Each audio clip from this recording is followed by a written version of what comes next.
Hello, Kindlach. Tonight we're going to hear about another story and the ending of the book of Yehoshua.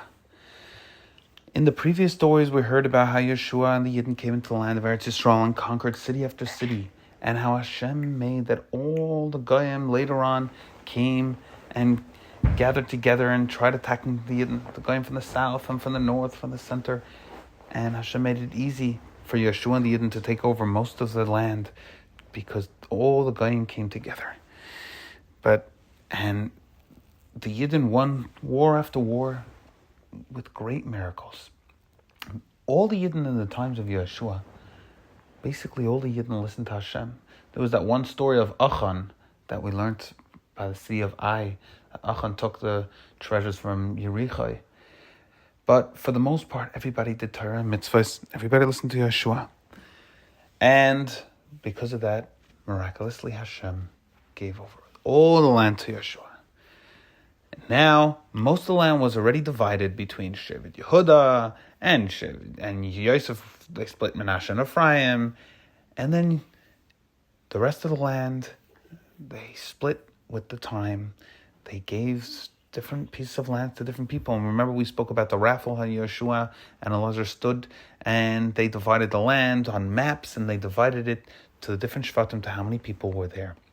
Zevulun got his land near the ships, near the ports at the north, and different people got different areas.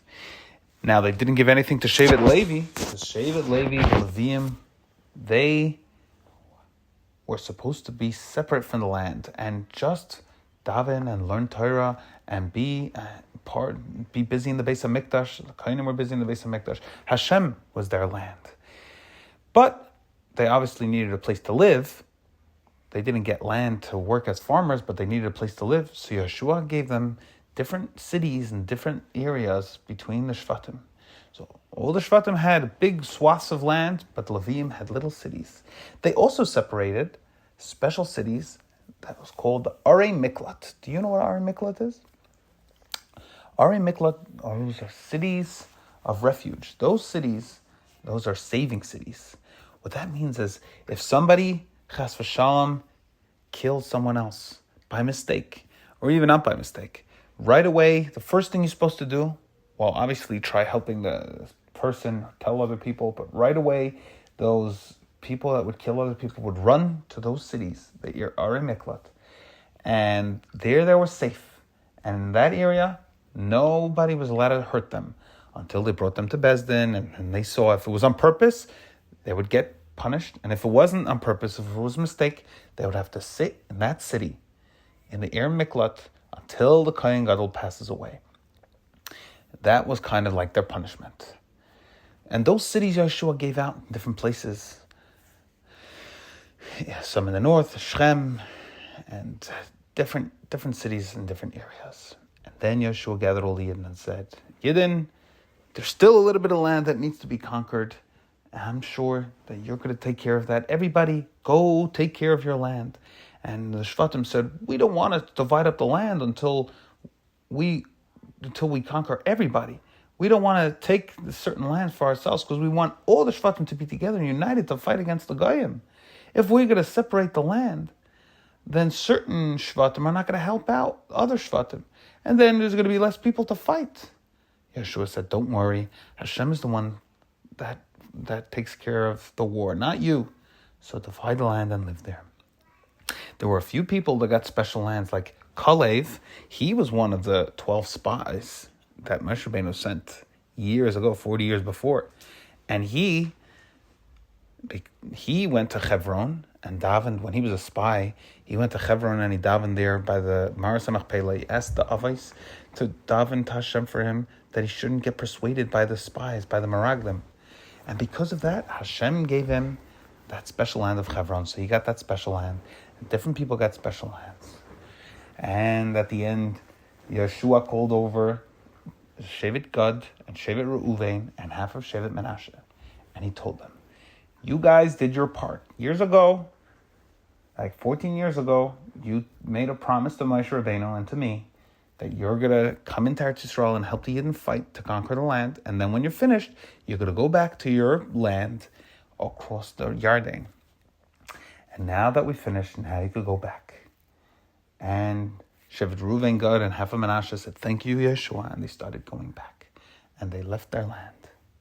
They left Eretz Yisroel and they crossed over the Yarden to the part on the other side. At that time, it was still considered Eretz Yisroel. It wasn't the mainland. Hashem wanted to give all the Yidden from after the Yarden, but they decided to take that land. And it became part of Eretz Yisroel.